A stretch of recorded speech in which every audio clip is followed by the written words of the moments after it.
क्यों नहीं देती? कहने लगी उमर की जान को रो रही। उमर के पांव तले से जमीन निकल गई। कहा क्या हुआ? कहा 3 दिन से हमारे यहाँ खाने के लिए कुछ नहीं है। रोजाना बच्चे रोते हैं और मैं हंडिया के अंदर पत्थर डाल करके नीचे से आग डालती रहती हूँ कि बच्चे इंतजार कर करके सो जाएंगे। कम वक्त सो भी नहीं रहे और वो पत्थर पकेंगे भी क्या, और मैं उमर की जान को रो रही हूँ। हजरत उमर का कलेजा दहलने लगा।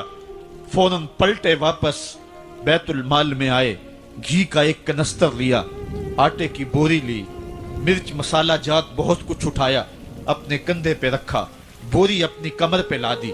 उमर बैतुल माल से निकले तो आपके खादम असलम ने देख लिया, आगे बढ़ा, कहा मेरे आका मैं उठाता हूं।